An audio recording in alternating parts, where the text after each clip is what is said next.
Bien, ya está grabando. Otra vez, buenas tardes, mi nombre es Julio Armaza y vamos a dar inicio al curso de Derecho Penal, parte general, en la sección C. Hoy, 24 de noviembre de 2020, tenemos clases de 17:40 a 19:20. El señor delegado me había escrito que tenía que tomar ese examen escrito hoy día y lamentablemente por razones de fuerza mayor no he podido prepararlo, de tal manera que lo vamos a pasar pues para otra oportunidad.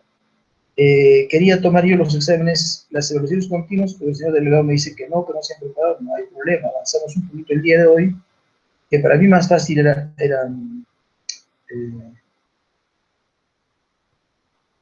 tomar los exámenes. Pero en fin, no hay ningún problema tampoco. Muy bien. ¿Cuál es lo último que hemos hecho, por favor? Doctor, la última clase hicimos un repaso sobre, bueno, algunas dudas que teníamos. Posiblemente entrar en el examen ya. Entonces, todavía no hemos comenzado a estudiar la culpabilidad. No, todavía no. Eso íbamos a... Entonces, pongo por título, culpabilidad. Entonces, comencemos a estudiar la culpabilidad. Hoy día el delegado me ha dicho que avancemos un poquito, no hay problema, no podemos tampoco perder el tiempo. Si le podemos aprovechar avanzando, sería fabuloso. Comienzo. Fíjese. Sobra decir qué es el delito. Todos ustedes tienen un concepto de delito. Saben que, por lo menos, el que habla le ha atribuido, inspirándose en autores consagrados, por cierto, 4 componentes o elementos. A los 3 primeros les hemos denominado lo injusto penal, y al último se le llama la culpabilidad. Eso es el delito. En los últimos 30 años, tal vez, un grupo importante de juristas cree que el último elemento, la culpabilidad, no es en realidad un componente más del delito. El delito solamente queda configurado con lo injusto penal. Basta que una persona se vincule a la realización de una conducta típica y antijurídica, ya comete delito. Otro sector de la doctrina, a la que yo estoy siguiendo, en cambio, cree lo contrario, piensa que sin culpabilidad no hay delito. Y en las obras por ellos escritas, hacen mención a un principio fundamental del derecho que dice nullum crimen sine culpatae, no hay delito sin culpabilidad. Muy bien, este elemento del delito se llama la culpabilidad y no lo podemos confundir con otro componente u otra forma de culpabilidad que se llama la culpabilidad culposa, así le llaman. De esa forma de delinquir nos vamos a ocupar en las clases. Yo debí comenzar hoy día con la culpabilidad, con el delito imprudente. Bueno, déjalo, ya no lo hice. Ya no lo hice. Tampoco perjudica mucho que no lo haga hoy día. Ahora bien, ¿qué es la culpabilidad? ¿Qué se suele decir de la culpabilidad? Se dice que no es otra cosa que el juicio de reproche que emite el Estado en contra de una persona que, teniendo capacidad para motivarse en la norma jurídica que prohíbe realizar una conducta lesiva, no lo hace. ¿Sería acaso exagerado decir que no lo hace porque no quiere hacerlo? Porque esto me trae a mí a mientes una institución creada por un penalista alemán famosísimo a mediados del siglo pasado, que habla del delincuente hostil frente al derecho. No estoy haciendo referencia al hostil frente al derecho. Estoy haciendo referencia a cualquiera de nosotros. El hostil frente al derecho es la persona que desacata la norma jurídica porque, perdonen la palabra, le da la gana de hacerlo. Y yo no me refiero a él. Claro que él también es culpable, pero me refiero a algo muchísimo menos que eso. Me refiero a usted y a mí. Si nosotros, que tenemos capacidad para motivarnos en la norma, en la prohibición de la norma, no lo hacemos por las razones que fueran, ¿Acaso también por hostilidad? En cuyo caso también somos culpables. Pero por otras razones menores, no somos enemigos del derecho, no hay hostilidad frente al derecho.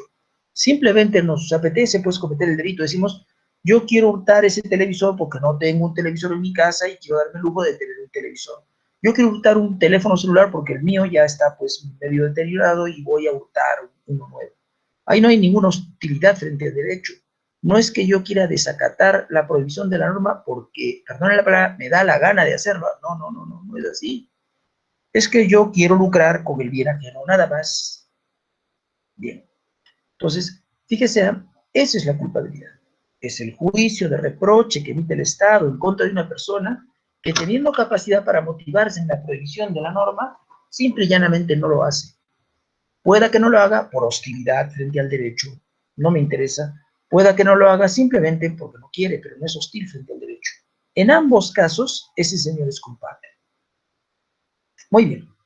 Si la culpabilidad es un juicio de reproche, usted se preguntará, ¿y qué se le reprocha al sujeto que ha cometido un delito?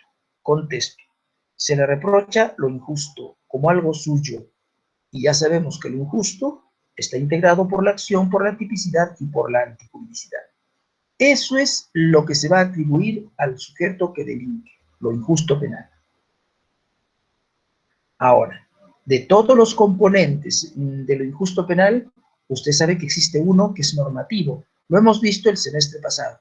A ese componente se llama la antijuridicidad. Por consiguiente, la cantidad de pena que merezca una persona al vincularse a un hecho delictuoso depende de, primero, el grado de antijuridicidad y, como lo veremos más tarde, el grado de culpabilidad. Tanto la antijuridicidad como la culpabilidad son elementos normativos o graduables. Pues tendrá que cuantificar la pena según sea el grado de antijuridicidad, el mayor o menor grado de culpabilidad. Los otros componentes del injusto penal no pueden ser normativos. Muy bien. Hay quien piensa que el elemento que menos conocemos a quienes nos interesa estudiar teoría jurídica del delito, o sea, a usted y a mí, se llama la culpabilidad. Porque dice, simple y llanamente tenemos una deficiente formación en lo que tiene que ver con el estudio del injusto penal. Si conocemos mal lo que se denomina injusto penal, peor será o más difícil nos será aproximarnos a un concepto de culpabilidad. Muy bien. La base de la teoría jurídica del delito es lo injusto penal. Y se corona eso ese injusto penal a través de la culpabilidad.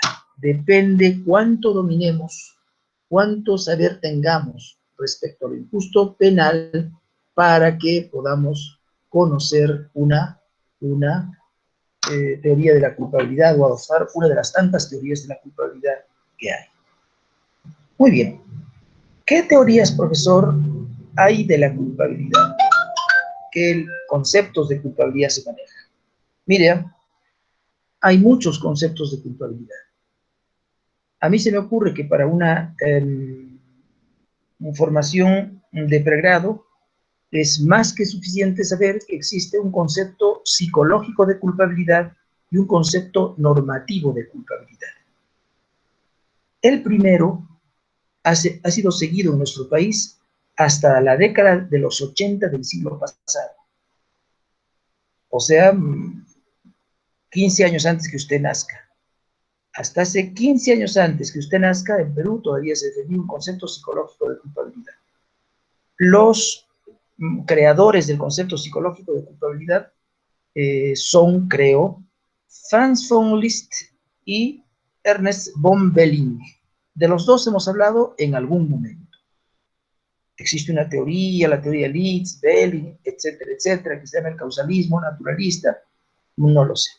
Fíjese, a estos dos juristas se atribuye el que defendiesen con mucho denuedo el concepto psicológico de culpabilidad. No está claro, por lo menos para mí, ¿En qué consiste el concepto psicológico de culpabilidad? Porque algunos penalistas dicen que se da este concepto psicológico, se es culpable, si usted quiere, se es culpable, si es que se da un nexo mental entre el sujeto que comete el hecho y el hecho. Otros dicen, entre el sujeto que ejecuta el hecho y el resultado que se produce como consecuencia de la realización de esa conducta. ¿Qué le estoy diciendo? Que no he visto un criterio claro, uniforme. Algunos piensan que se da esta culpabilidad desde el punto de vista psicológico cuando existe un nexo mental entre el sujeto que delinque y el hecho producido por el sujeto que delinque. O entre el sujeto que delinque y el resultado producido por el sujeto que delinque. Ahí tiene usted el concepto psicológico de culpabilidad. Muy bien. Si esto es así, todas las personas en las que se dé este nexo psicológico son culpables. Ojo, y por igual.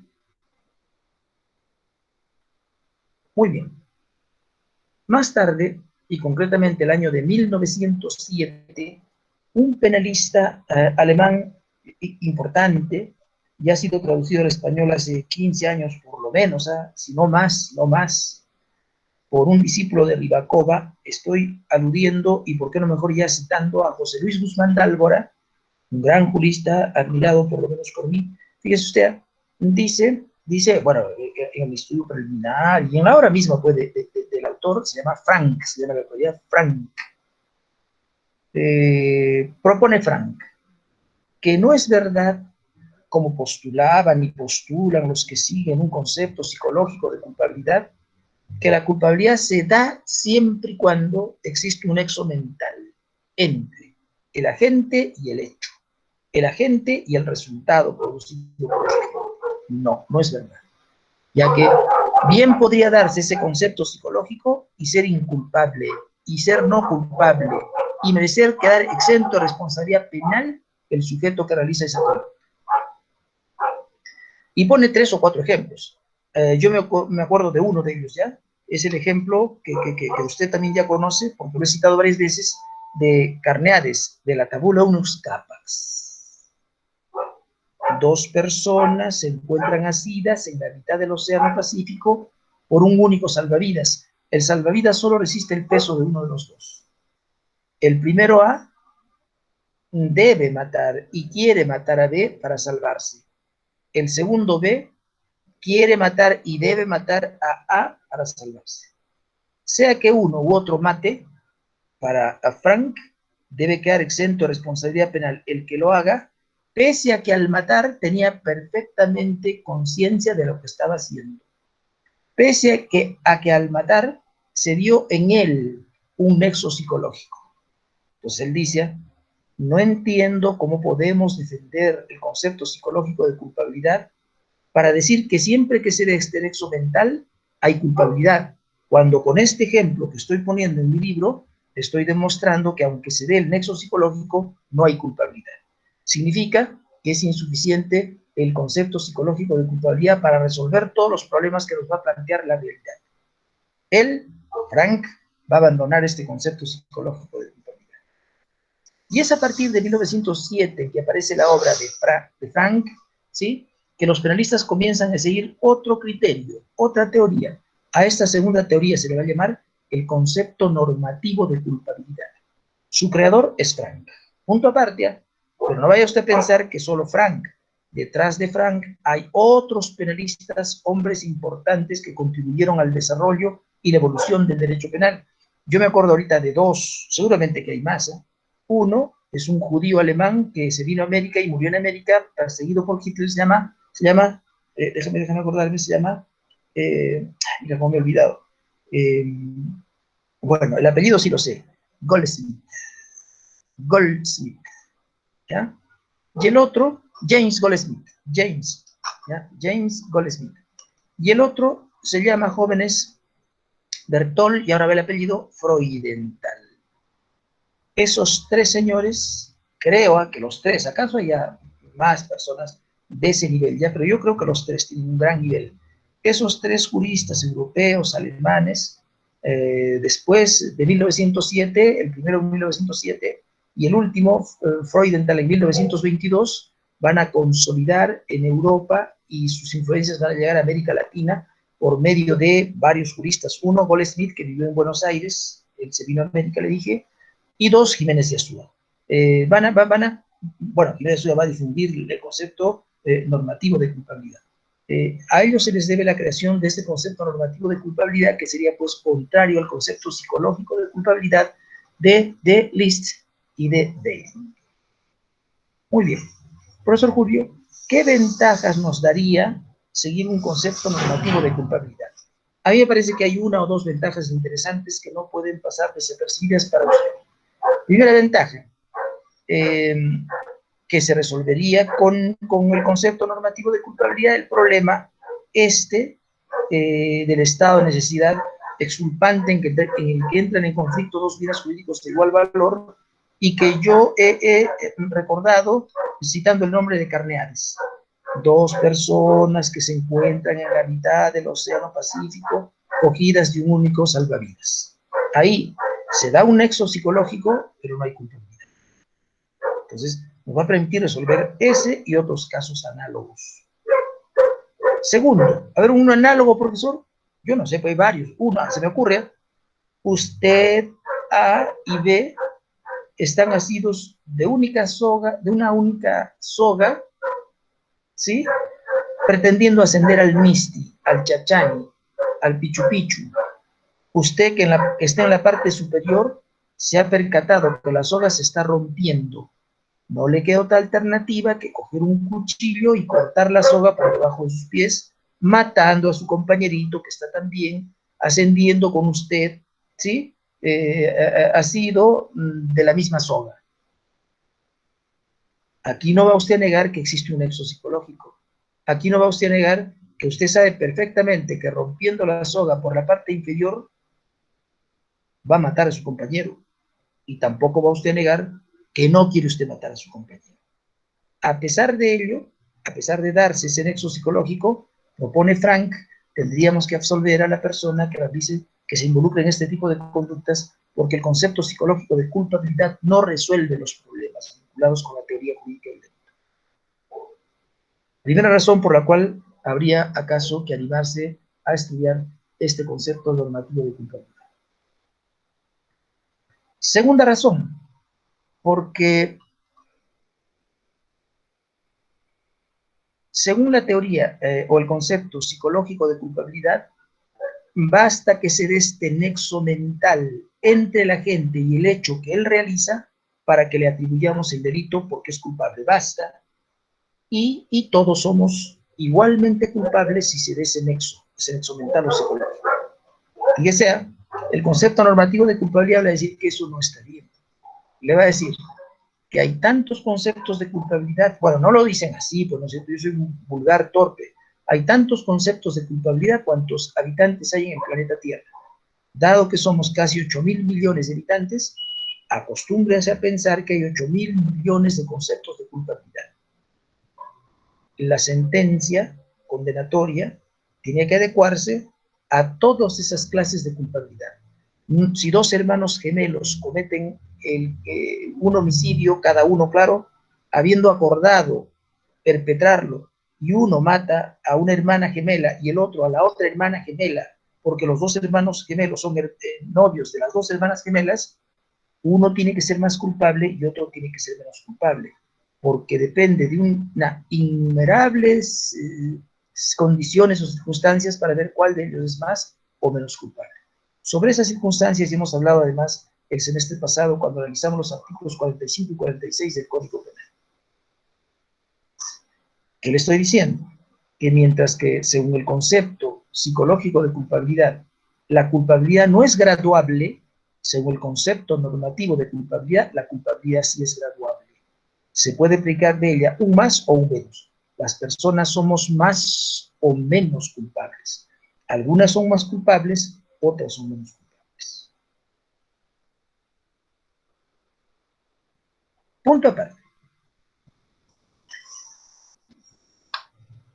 Recuerde que he mencionado a Freudenthal. Ya voy a volver sobre Freudenthal más tarde. dejo ahí esa parte de la explicación, ¿ya? Pero me interesa recordar a Freud en tal. Punto aparte.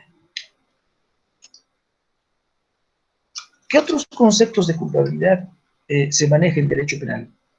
Bueno, hay una culpabilidad por el autor y hay una culpabilidad por el hecho. Ya hemos conversado sobre estos conceptos de culpabilidad en otro momento. Baste recordar muy sucintamente que según el concepto de culpabilidad por el autor, al derecho penal no le importa lo que el delincuente hace o hizo, sino lo que el delincuente es. Según el concepto de culpabilidad por el hecho, ahora al derecho no le importa lo que el delincuente es, sino lo que el delincuente hizo. Son cosas completamente diferentes. En usted está, pues, seguir o un concepto, un concepto de culpabilidad por el autor o un concepto de culpabilidad por el hecho. Recuerde usted que para una teoría preventivo especial de la pena es preferible un concepto de culpabilidad por el autor. Recuerde usted que para un concepto de culpabilidad por el hecho es preferible una teoría de culpabilidad por el hecho. Entonces depende también de la teoría del delito que manejemos, ¿ya? Depende muchísimo y de la teoría de la pena. Una teoría preventivo especial que tiene que ver con dos cosas, básicamente. Con eliminar al delincuente, pena de muerte, cadena perpetua, o con resocializarlo, a los sujetos que son capaces de ser resocializados. En ambos casos tienen que trabajar con una teoría de culpabilidad por el autor. Depende de quién es el autor. Si el autor es recuperable, le aplicamos una pena resocializadora. Si el autor no es recuperable, porque nació nato, es un delincuente nato, ¿sí? Nació tal, nació delincuente, mire, simple y llanamente hay que eliminarlo, hay que inoculizarlo. Entonces depende de todas esas cositas para ir pensando en asumir una teoría de la culpabilidad por el hecho o una teoría de la culpabilidad por el autor.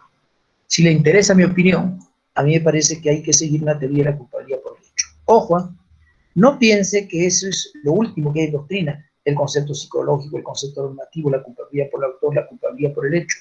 Lea usted, por favor, a otros penalistas que hacen referencia a otros conceptos de culpabilidad. Últimamente Zaffaroni, en los últimos 20 años, tal vez, ¿cierto?, habla del concepto de culpabilidad por la vulnerabilidad. Entonces, había que ir revisando también algunos nuevos conceptos de culpabilidad.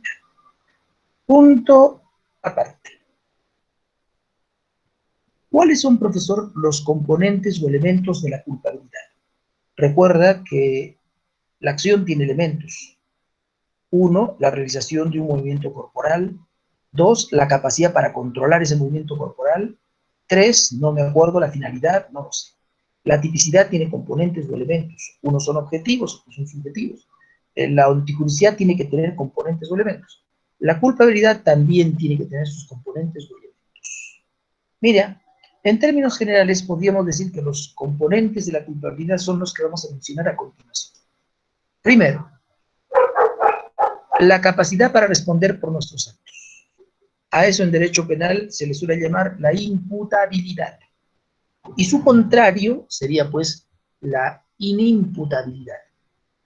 Es imputable el sujeto que tiene capacidad para responder por sus actos. Es inimputable, en cambio, el sujeto que carece de capacidad para responder por sus actos. Las más de las veces, yo diría que siempre, pero luego va usted a encontrar por ahí una excepción. Las más de las veces se dice que esta inimputabilidad tiene base patológica.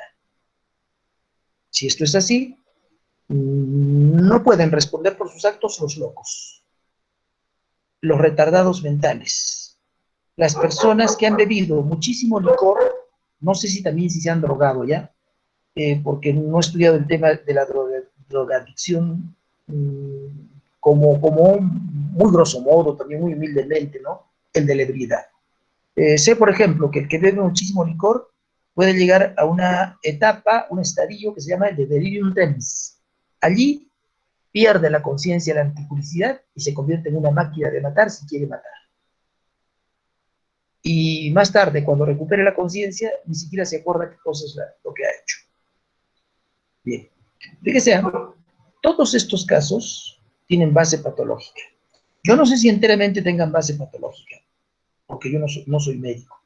Yo no sé si la drogadicción sea una enfermedad, si la ebriedad sea una enfermedad, o más bien un pretexto que tiene el ebrio para no salir de la situación en la que se encuentra y echarle la culpa a la enfermedad. Mire, no lo sea. ¿Por qué? Porque no hemos transitado por ese mundo de la ebriedad ni de la drogadicción, entonces no tenemos experiencia directa sobre si es o no es una enfermedad. Por consiguiente, todo lo que yo pueda decirle a usted a partir de este momento no vale, dada mi ignorancia. Si hubiese sido una persona que ha bebido mucho licor o que se ha drogado, seguramente tendría mayor conocimiento del asunto y le diría, no, la drogadicción y la ebriedad no son enfermedades porque, se los digo por experiencia personal, yo he sido ebrio y luego me he retirado, he podido retirarme, o no me puedo retirar, necesito ayuda, alguien me tiene que curar, no lo sé. Entonces, prácticamente somos ustedes y yo legos en esta materia. Junto a estos elementos o componentes de la culpabilidad, hemos visto la capacidad para responder por nuestros actos, y no tienen capacidad para ello los locos, le dije, los ebrios, le dije. ¿Acaso debo añadir a los menores de edad, pero con mucho temor, porque parece que los menores de edad sí tienen capacidad para responder por sus actos porque tienen conciencia de la antijuridicidad, pero no tienen conciencia de la antijuridicidad respecto a cualquier hecho, sino a muchísimos hechos. Saben qué conducta está prohibida y qué conducta no está prohibida. Y si usted no me cree, haga la prueba. Consulte con su hermanito más tarde, en una hora que terminamos las clases, o mañana mismo, y le dice, hermanito, ¿sabes qué? Que tengo examen de Derecho Penal, parte general, segunda fase, con el profesor Julio Maza, y he decidido plagiar, porque es fácil plagiar. Además, es tonto no se dar cuenta, él no puede mirar a través de la computadora. Entonces, todas las preguntas que él haga, yo las voy a plagiar y voy a sacar 20. Mira, yo te aseguro que tu hermanito te va a decir, ¿y a quién le estás engañando? ¿Al profesor o te estás engañando tú solito? Se acabó. Eso que demuestra que tu hermanito, que es menor de edad, sabe perfectamente qué cosa es bueno y qué cosa es malo, qué cosa está prohibido, qué cosa está permitido, etcétera, etcétera. A eso se llama tener, más o menos, claro, ¿no es cierto?, tener conciencia de la antijudicial. Por eso le decía, el caso del menor es un poco complicado, aunque los juristas digan, los menores de edad también deben quedar exentos de responsabilidad penal porque son inimputables. Yo tengo duda que los menores de edad sean inimputables, o por lo menos que lo sean en todos los casos. A ver, dile a tu hermanito, ¿sabes qué cosa esta noche? Vamos a ingresar a la casa del vecino y lo vamos a asesinar y nos llevamos su teléfono celular. Te va a mirar con una cara y te va a decir, ¿tú eres idiota o qué? ¿Cómo se te ocurre que yo voy a hacer ese hecho? Porque sabe perfectamente qué cosa está prohibido y qué cosa no está prohibido. Entonces, algo me dice que los menores de edad no deberían ser inimputables. Ojo, con eso no estoy diciendo, cuidado que me se malinterprete, que a los menores de edad deberíamos tratarlo de la misma manera como se trata a los mayores de edad. Con eso no estoy diciendo que el Código Penal se debe aplicar a los menores de edad, sino al revés. Hago mía la propuesta de Carestos, a quien yo no he leído directamente, sino a través de otro penalista, Carestos, que yo sepa nunca ha sido traducido ni siquiera al español. Entonces, hago mía la propuesta de principios del siglo XX y quizá finales del siglo XIX del gran penalista Carestos, suizo, cuando dice que no, que los menores de edad, sea que tengan conciencia o no tengan conciencia, simple y llanamente están fuera del derecho penal. Punto aparte. En cambio, la locura sí puede ser comprobada, sí puede ser constatada. Lamento comunicarle que existen manuales bien meditados respecto de que cuando una persona es loca y cuando es cuerda. Y yo tengo uno de esos manuales, me lo he comprado porque a mí me interesa curiosear también sobre ese tema. No lo he entendido mucho, solamente porque es un libro para especialistas, ¿verdad? Pero es un libro voluminoso, tiene más de 1000 páginas, ¿sí?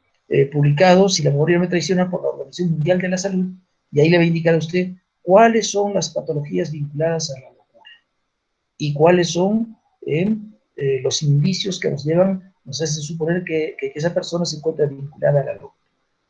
Como fuere, no está de más que le recomiende leer un libro de Thomas Szasz, que acaba de morir hace 8 años, que lleva por título La fabricación de la locura, porque él le va a decir lo contrario de lo que le dice la Organización Mundial de la Salud, mientras que la Organización Mundial de la Salud le va a decir, los síntomas de loco son estos, y se los detalla, pues, tiene esta característica, etc.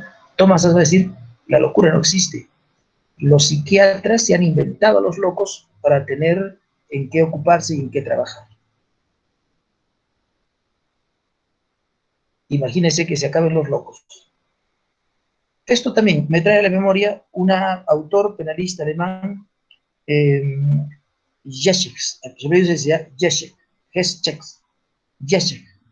Fíjese, este autor que yo leía muchísimo cuando era muchacho, hace referencia al hombre medio, al homúnculus. Dice, los locos son inimputables, porque no son normales. Entonces, ¿qué le está dando a entender? No solo él, porque yo creo que varias personas pueden decir lo mismo. ¿Qué le está dando a entender? Le está dando a entender que existen personas normales y personas anormales. Las personas anormales son inimputables y las personas normales son imputables. Pero sería interesante saber, ahí está la fabricación de la locura. Julio César Valencia lo ha conseguido. Julio César, léelo, que todo el primer capítulo está relacionado con el derecho penal, te aviso, todo. Es un libro impresionante, te aviso. Es impresionante ese libro, ¿ya? Léanlo. Le agradezco a Julio César Valencia la gentileza que ha tenido de conseguir para los compañeritos el librito de Thomas Szasz. Bien. Pero vuelvo a Jeschek. Entonces, los penalistas estamos acostumbrados a decir el loco no es pues normal, dando a entender que existe el hombre normal. Cuando usted lee el libro de Szasz, se da cuenta que lo que no existe es la locura, y que todos tenemos algo de locos, y que todos estamos medio locos. Y yo creo que sí, porque somos los únicos que cometemos genocidios, somos los únicos que declaramos la guerra a otro país y matamos gente inocente. Bueno, fuese que matemos a los soldados, que para mí está mal eso, ni eso está bien, sino que matamos a la mamá del soldado, a la hija del soldado y a la esposa del soldado. O al abuelito del soldado, que es una persona indefensa. Y luego arrasamos con ciudades enteras. Entonces, habría que ver si somos normales, como dicen los psiquiatras, algunos de nosotros, o como dice Thomas Szasz, que todos estamos picados de la locura. No existe, creo, el hombre normal. Al hombre normal se le llama el homúnculus. ¿Quién es normal? Y luego, ¿quién tiene la autoridad suficiente para decir, si lo dice, que A es normal y que B es anormal? ¿Quién tiene esa autoridad? Entonces, lea usted, por favor, el libro de Thomas Szasz, que es interesantísimo. Entonces, ahí tiene usted el primer elemento, ¿ya? El primer elemento de la culpabilidad es la capacidad para responder por nuestros actos. Si hay personas anormales, ojo, no, ya sabe usted que a mí no me consta que existan personas anormales, ¿eh? Si hay personas anormales, el loco no tiene capacidad para responder por sus actos. Si hay personas normales, usted y yo, claro que tenemos capacidad para responder por nuestros actos. Pregúntale a tu perro si eres cuerdo. Si tienes tu perrito, pregúntale, digo, oye, las cosas que tú me ves hacer, perrito, son de un cuerdo. Yo te apuesto que tu perrito, si puedes interrogarlo, cosa que es casi imposible, ¿no? Si pudiésemos hablar con los perros que viven con nosotros, yo te aseguro que ahí tienes una respuesta, si somos locos o cuerdos. Ahí está la respuesta. Bien, punto aparte. Otro elemento vinculado a la culpabilidad es la conciencia de la antijuridicidad. No va usted a confundir el sintagma conciencia de la antijuridicidad del que acabo de hacer referencia, no va usted a confundir con el elemento antijuridicidad que ya hemos estudiado, ni siquiera están relacionados. Son cosas totalmente diferentes. Ya de la antijuridicidad como elemento de la teoría jurídica del delito me ocupé, y todo ese tema entra en el segundo examen. Le hemos dedicado la tercera parte de toda la fase a estudiar la antijuridicidad. Ese no es pues un componente de la culpabilidad, no tiene nada que ver. El componente de la culpabilidad al que estoy haciendo mención se llama conciencia de la antijuridicidad. Muy bien. ¿Y qué significa, profesor, tener conciencia de la antijuridicidad? ¿Cuándo podremos decir que una persona la tiene?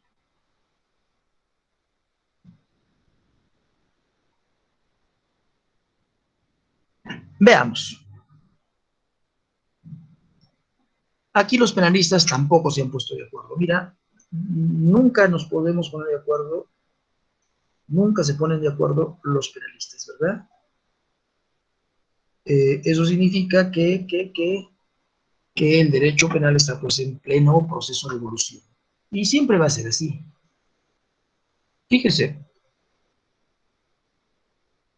algunos dicen que tiene conciencia de la antijuridicidad el sujeto que sabe que su conducta es delictuosa, pero no es un saber genérico, sino específico. Sabe que la conducta que está realizando se encuentra recogida en el libro segundo del Código Penal y más específicamente en el artículo 186, inciso 8. Tener conciencia de la antijuridicidad significa saber que mi conducta es típica. Si eso es así, contestan otros, ¿ya? Entonces, solo los juristas podrían cometer delito.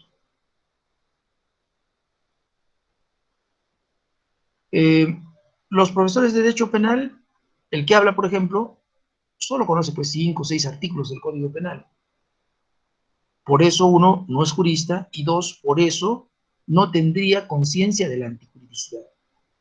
Porque tener conciencia de la antijuridicidad es pues, saber todo el Código Penal, conocer perfectamente los artículos, dominar el tema. Lamentablemente, muchos de nosotros, comenzando por el que habla, ¿no es cierto?, no conocemos este tema jurídico tan profundamente como hubiese sido de esperar para los alumnos de la Facultad de Derecho, con toda seguridad. Por eso dicen, si fuese eso así, solo los juristas. ¿Y qué juristas? Algunos juristas, pocos juristas, no todos los juristas. Otros dicen, tener conciencia de la antijuridicidad es saber que la conducta se encuentra prohibida.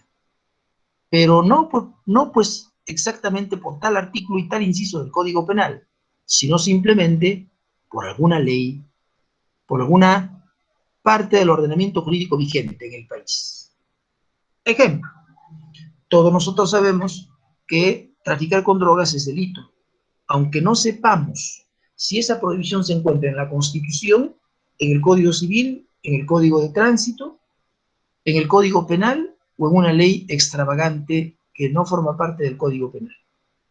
Pero basta que sepamos que las leyes prohíben el tráfico ilícito de drogas, automáticamente tenemos que apartarnos de la comisión de ese tipo de delitos, porque si no lo hacemos, hemos cometido el delito con conciencia de la antijuridicidad.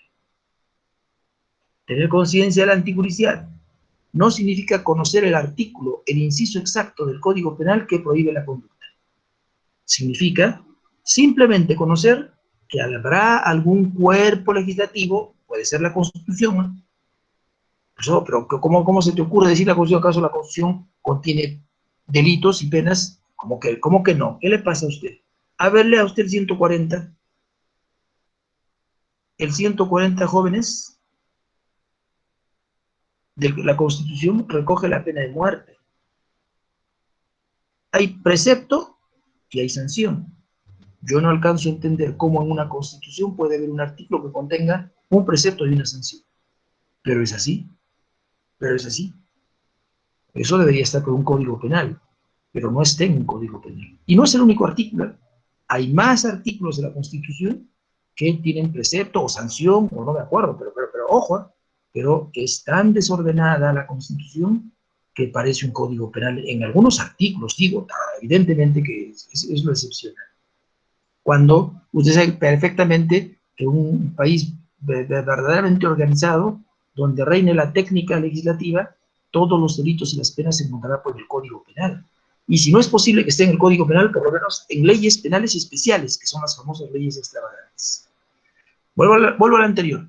Tener conciencia de la antijusticia solo es saber que mi conducta se encuentra prohibida por algún artículo de alguna ley. Nada más, aunque luego no sepa qué ley. Si es el Código Civil, si es la Constitución, si es el Código de Tránsito, no me interesa ya. Basta que usted sepa que matar es delito porque así lo dispone alguna ley, ya tiene usted conciencia de la antijusticia. Ahora sí, ya no podemos decir, solo los juristas pueden cometer delitos. Ahora usted y yo podemos cometer delitos. Todos nosotros tenemos conciencia de la antipublicidad.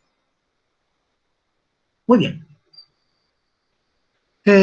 Claro, no siempre tenemos conciencia de la antipublicidad. Hay casos en los que no conocemos algunas cosas y realizamos conductas que luego resultan siendo prohibidas. Punto aparte. Si esto es así, creo que no tiene conciencia de la antipublicidad el sujeto que realiza la conducta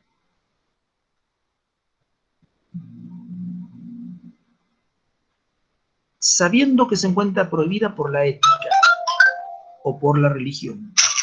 Repito, por la ética o por la religión, que son cosas completamente diferentes. Que son cosas diferentes. A ver, si usted tiene conciencia de que la conducta que está realizando se encuentra prohibida por la ética, no tiene usted conciencia de la antijuridicidad. Aplíquele el mismo principio a aquel sujeto que tiene conciencia que desde el punto de vista de la religión esa conducta se encuentra prohibida. Tampoco tiene conciencia de la antijuridicidad. Sería deseable que las leyes, pero profesor, siempre es bueno que las leyes sean poéticas, claro, yo también estoy de acuerdo con usted, pero no siempre lo son. No creo que sea moral, no creo que sea aceptable desde el punto de vista de la ética que se mate personas, y sin embargo hay leyes que permiten matar personas. Ahí tiene usted el 140 de la Constitución del que acabamos de hablar. No creo que sea moral encerrar de por vida a una persona, y ahí tiene usted la cadena perpetua en el artículo 28 del Código Penal. Peor aún si la propia ley dice que la pena sirve para resocializar, y estamos condenando a cadena perpetua sabiendo que la Constitución dice que la pena sirve para resocializar. No sé si eso es moral o ético, pero ahí tiene usted un tema para conversar. Punto aparte.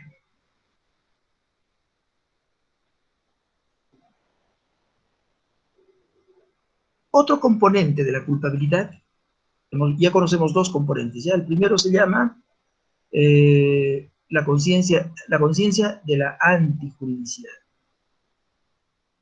Otro componente de la culpabilidad es la libertad, y ahí sí que vamos a tener problemas, porque recuerde que desde el semestre pasado que nos hemos conocido, hemos puesto en duda la existencia de la libertad.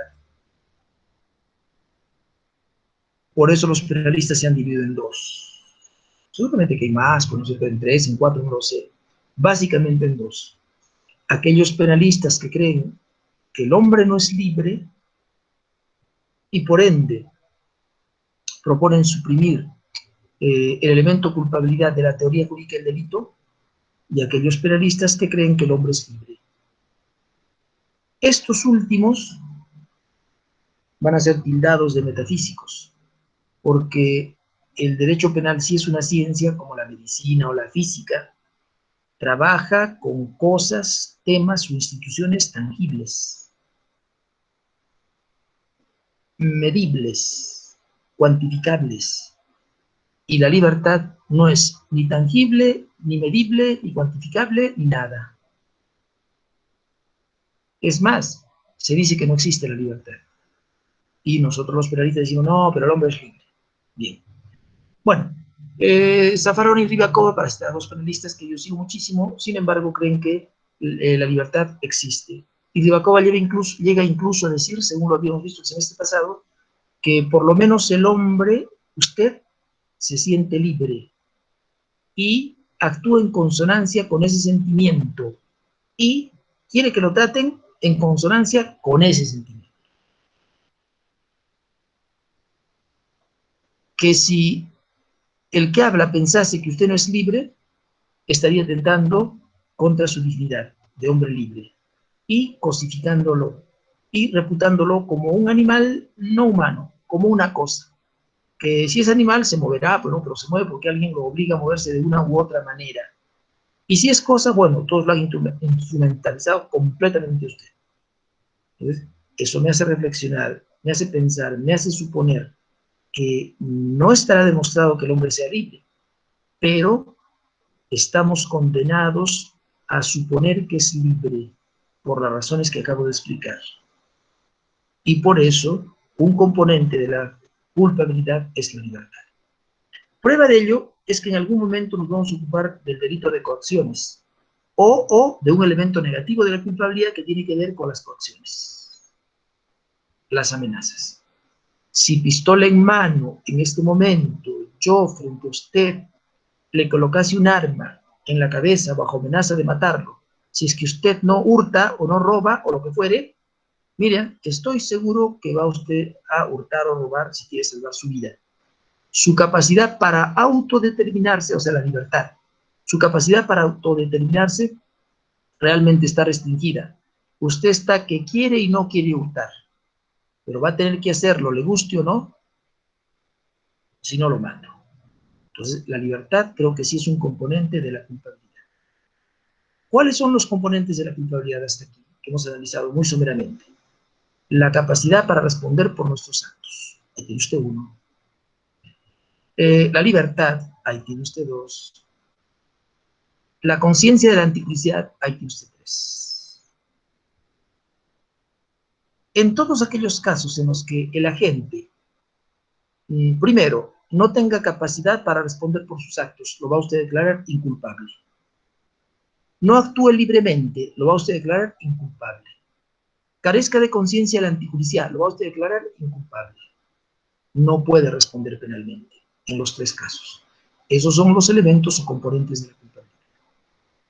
Ahora bien, fíjese,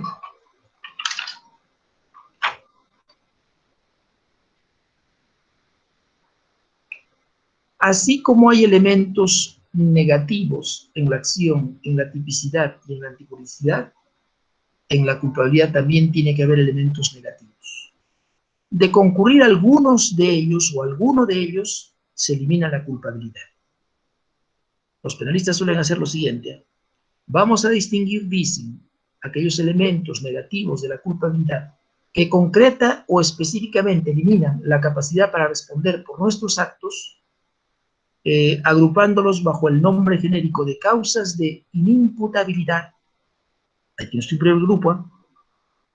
Y de otro lado, aquellas causas de exculpación que no tienen nada que ver con la capacidad para responder por nuestros actos. Los primeros supuestos de causas de exculpación que tienen que ver con que la gente no tiene capacidad para responder por sus actos y que se llaman causas de inimputabilidad, continúan, tienen base patológica. La locura es una enfermedad. Ojo, con las restricciones de las que he hablado pues, cuando hablé de Thomas Sachs, ¿no es cierto? La locura es una enfermedad. Luego, de acá a unos 15 días, cuando me reencuentre con ustedes, me van a decir, no, profesor, cuidado, no es el loco eres tú. La locura no es una enfermedad. Lean a Thomas Sachs. Entonces, digo lo que está convencionalmente aceptado ya. Thomas Sachs no está convencionalmente aceptado. Algunos lo hemos leído, ¿verdad? Porque nos interesa instruirnos un poquito, pero luego muchos de ustedes dicen, pero profesor, ¿qué está hablando? ¿Cómo se le ocurre decir eso? Entonces, lean. ¿Cómo va usted a criticar si no conoce? Mejor lea y luego conversamos en 15 días. Por eso digo, convencionalmente hablando, el loco es una persona anormal. Esa anormalidad tiene base patológica. Si el loco hace tonterías, y podría matar pues el loco ya, porque no puede responder por sus actos, habida cuenta que es un irresponsable, y esa responsabilidad se deriva de aspectos patológicos, ahí tiene usted un claro ejemplo de un sujeto que es inimputable. Lo propio se podría decir de el retardado mental. Ya le dedicaremos una lección al retardo mental. Aquí algo le falta al retardado mental. Lo propio se podría decir con relación al ebrio, al drogadicto. Y algunos incluyen al menor de edad, pero ahí también hay que tener cuidado. Muy bien.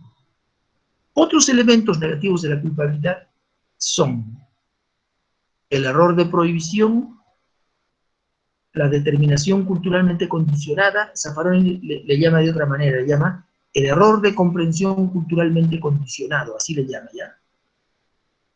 Bueno, y esta institución se encuentra recogida en el artículo 15 del Código Penal. Es creación del mismísimo Zaffaroni, del Código Penal, claro, ese es el Código Penal peruano, sí, peruano. Otro día le cuento cómo es que él ha propuesto eso, cómo es que el Ministerio de Justicia, en el año 1985, me parece 86, le envía un documento oficial para que él se pronuncie respecto de un proyecto de Código Penal, y yo tengo pues la versión de ese documento, como Zaffaroni les contesta y propone la inclusión del artículo 15 tal cual está redactado, bueno, tampoco tal cual, ya ha sido modificado, tal cual estuvo redactado, mejor le diré, en su mejor versión primigenia del año 1991, y hasta hace 3 o 2 años atrás, no me acuerdo, pero luego ya se modificó. Muy bien. Luego también es una causa de exculpación el estado de necesidad del artículo 20, inciso 5. Luego, el error de prohibición. Luego, la obediencia jerárquica. Bien.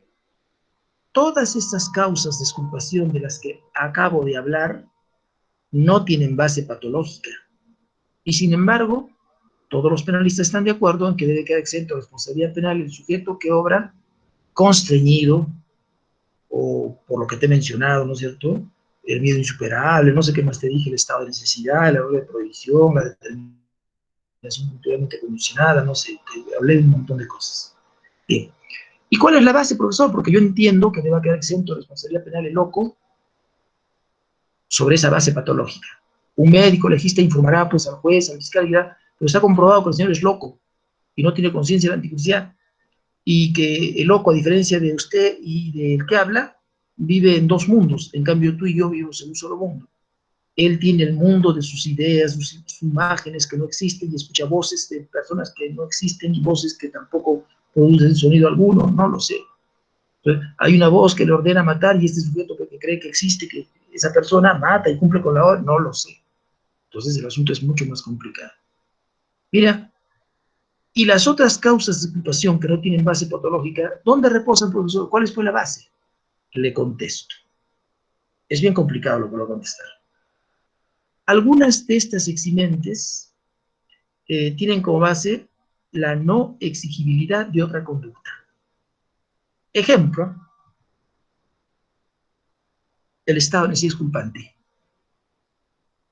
En el ejemplo de Carneades, el estado de necesidad culpante está en el artículo 20, inciso 5. En el ejemplo de Carneades, dos personas se encuentran asidas de un único salvavidas. A sabe que es delito matar a B, y sin embargo quiere matarlo.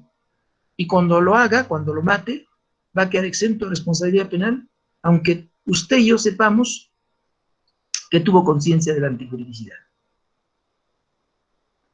¿Por qué va a quedar exento de pena? Porque a A, que mató a B, no se le puede exigir que realice una conducta distinta a la que realizó. Cuando el juez esté a punto de condenarlo, este señor que ha matado, ojalá pudiese decirle al juez, y no lo tome mal el juez, porque tampoco puede tomarse esas confianzas con el juez es una persona muy circunspecta, muy seria. Entonces, señor juez, y si usted se hubiese encontrado en la misma situación en la que me encontré yo, hubiese obrado de otra manera, y va usted a ver como el juez le va a decir, no, yo también hubiese matado. ¿Y cómo me está usted diciendo a mí que realice una conducta diferente? ¿Cómo? ¿Cómo me está usted diciendo? Eso significa que tenemos que absolver a ese señor. El estado de necesidad culpante tiene como base, como fundamento para la absolución, lo que Freudenthal en 1922 llamó la no exigibilidad de otra conducta. Punto aparte, hay otras eximentes un poco más complicadas, que acaso tengan como base no la no exigibilidad de otra conducta, sino el que el sujeto no tenga conciencia de que su conducta es antijurídica. Recuerda que la conciencia de la antijuridicidad es uno de los componentes de la culpabilidad. Le voy a poner un ejemplo. No sé si es convincente o no es convincente el ejemplo, ¿ya? Bueno, de que va a ser convincente, va a ser convincente, pero no sé si estoy en lo correcto o no estoy en lo correcto. Acá va el ejemplo. Se llama la defensa putativa, así se llama. Es un señor que se disfraza de terrorista y simula querer matarlo a usted. Usted no sabe que todo es una simulación. Usted cree que realmente hay un terrorista frente a usted que lo quiere matar. Y como tiene usted unos segundos para evitarlo, y se acuerda que ha estudiado la legítima defensa, dice, dado que el artículo 20, inciso 3 del Código Penal da pie para que yo pueda matar a este asesino terrorista, antes que él me mate a mí, lo voy a matar, saca usted el arma y lo mata usted. Y sucede que el tal terrorista no era terrorista. Sucede que era una persona que solo le estaba haciendo una broma, pero usted no sabía de la broma, y usted no aguanta muchas bromas. ¿Lo condenamos, lo absolvemos? Le contesto, hay que absolverlo. ¿Y por qué, profesor? Porque usted no ha tenido conciencia de que su conducta es antijurídica. A ver, pruébalo, pues, profesor, con todo gusto. Pregunto. Si realmente un asesino quiere matarlo a usted, no es broma, realmente dicho, en este momento, y usted para evitarlo se ve en la necesidad de coger un arma y defenderse en legítima defensa, fíjese, usted ha obrado al amparo del artículo 20, inciso 3 del Código Penal, su conducta es ilícita. Ha hecho uso de una causa de justificación. Segundo ejemplo, el que puse antes. Si todo es simulado y usted no sabe que es simulado, y como no sabe que es simulado, cree que tiene derecho a hacer uso de la legítima defensa y que la muerte que está causando es lícita. No sabe, usted no sabe que su conducta es antijurídica, porque no puede tener conciencia de la antijuricidad de esa conducta, ya que cree que actúa al amparo de una norma que permite esa muerte, y no hay ninguna norma que permite esa muerte, porque no es un caso de legítima defensa. Cuando usted mate, simple y llanamente lo hace creyendo que tiene derecho a hacer uso de la legítima defensa que le permite matar, y no sabiendo que, y no conociendo que su conducta es antijurídica. Si un elemento esencial de la culpabilidad es la conciencia de la antijuricidad, y usted no tiene conciencia de la antijuridicidad en ese caso concreto, ¿cómo van a dictar sentencia condenatoria en su contra? Le tiene que beneficiar alguna eximente de la que hablaremos en su momento. Punto aparte. Quedo a vuestra disposición por si hay alguna preguntas o preguntas, porque ya no me queda sino comenzar a estudiar los elementos negativos de la culpabilidad.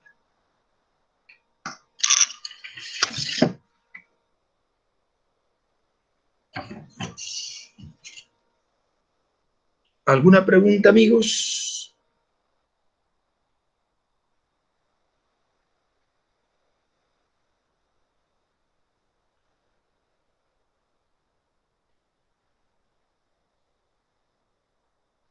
Doctor, disculpe, esa conciencia de la antijuricidad sería muy difícil de comprobar, ¿no?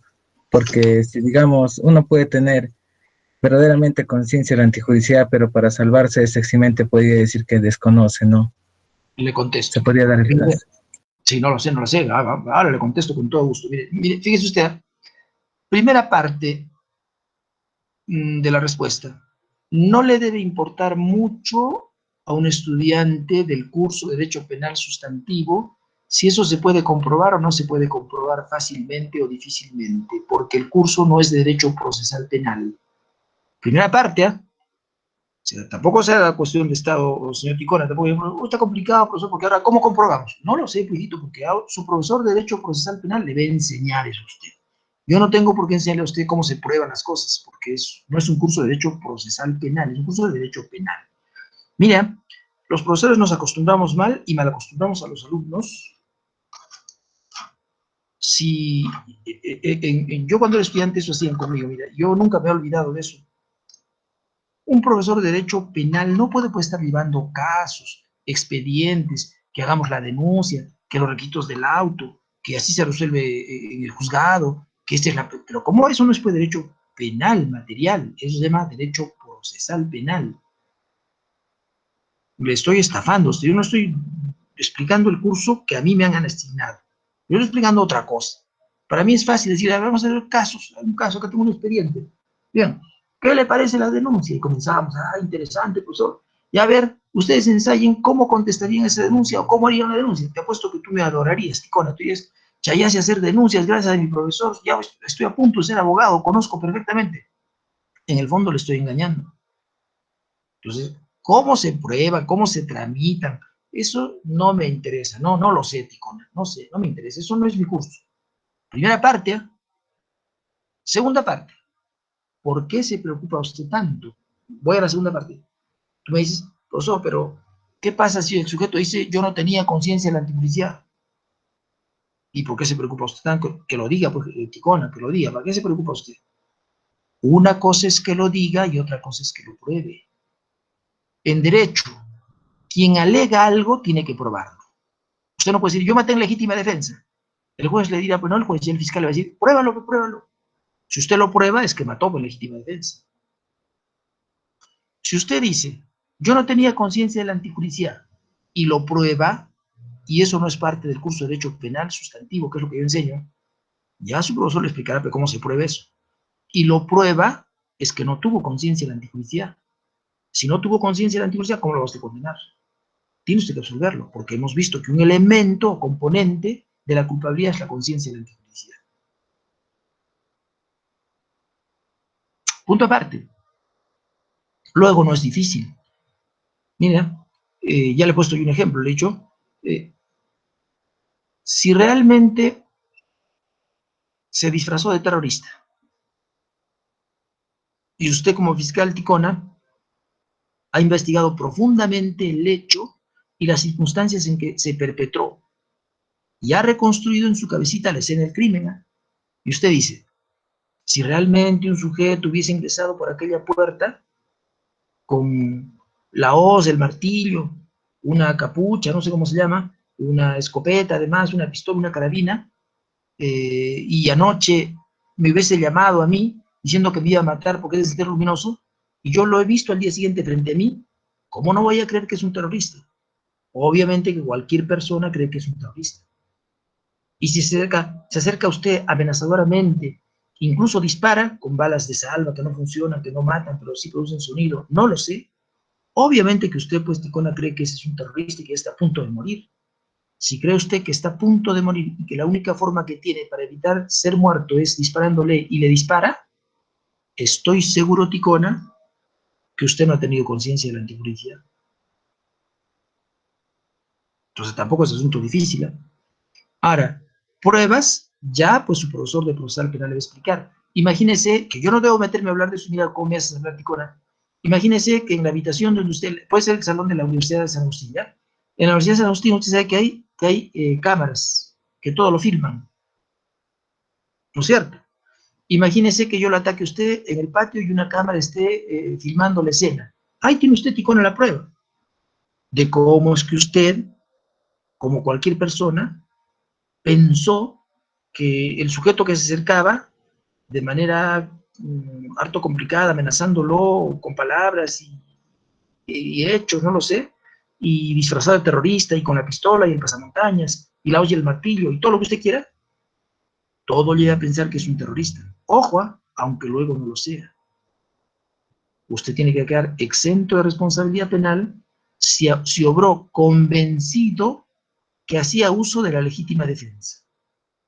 Después de haber matado, se va a usted a enterar que no tenía usted derecho a hacer uso de la legítima defensa, que todo había sido un error, que usted se equivocó, pero el derecho penal no se preocupe, no lo va a dejar desamparado. Para eso está, pues, este componente que se llama la conciencia de la antijusticia. Dado que usted no tuvo conciencia que matar era delito, no tuvo conciencia de la antijusticia, porque creyó que matar era lícito a través del uso de la legítima defensa, eso le impidió tener conciencia de la antijusticia. El derecho penal tendrá que decir, señor, puesto que la conciencia de la anticuriosidad es un componente de la culpabilidad, y está comprobado que usted no tuvo conciencia de la anticuriosidad, ojo, lo absolvemos, pero no porque haya obrado en legítima defensa, porque acá no hay legítima defensa, ya que su vida no estaba en peligro. Lo absolvemos porque usted no tuvo conciencia de la anticuriosidad. He ahí la importancia de la culpabilidad. He ahí por qué la culpabilidad tiene que ser un elemento de la teoría jurídica del delito, y no como ponen algunos que deberíamos deshacernos del concepto de culpabilidad. Le contesté, Ticona.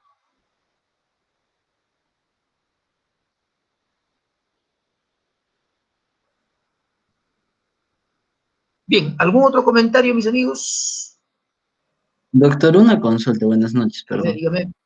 Sí, doctor, un error, un error en la antijuricidad en este caso, por ejemplo, lo que mencionó ahorita, ¿no? La defensa putativa se llama. Sí, ¿también acarrearía un error de tipo o en qué se No, diferencian? no. No puede ser un error de tipo. Mire usted, a ver.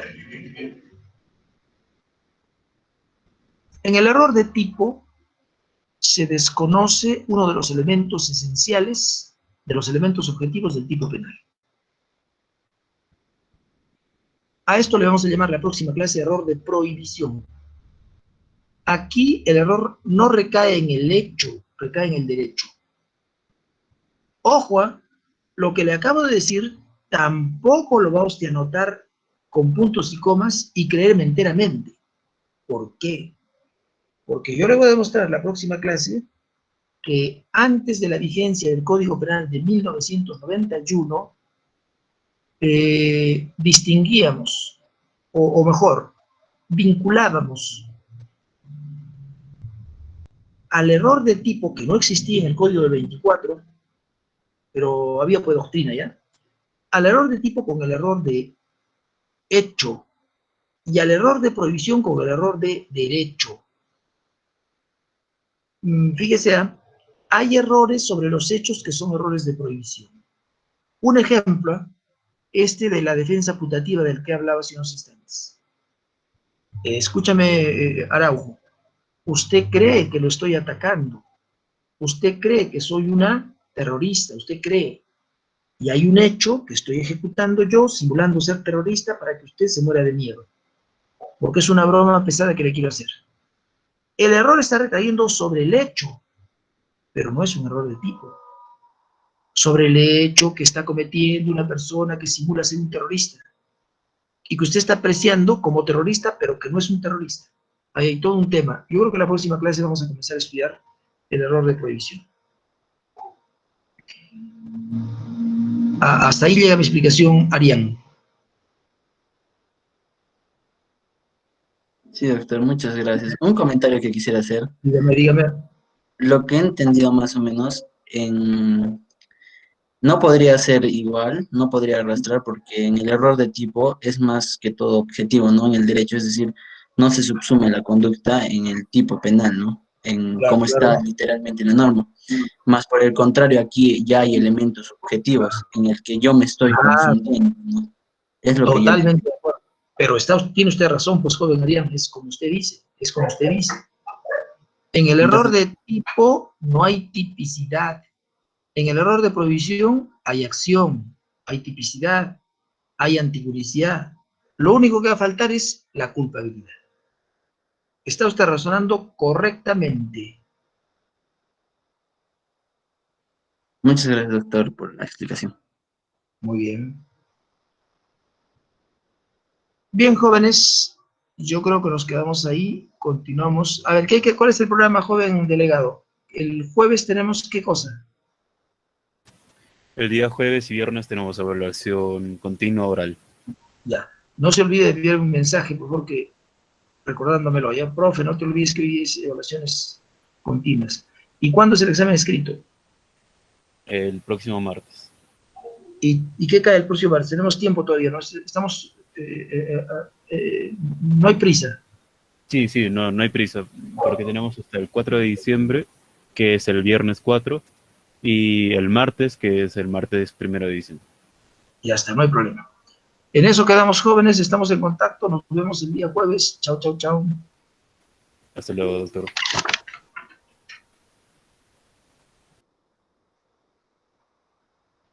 Adiós, adiós a todos, adiós. Ahora, ¿cómo salgo de acá? Déjame ver. Esto es medio complicado. Y ya está. Esto es acá. Esto es aquí.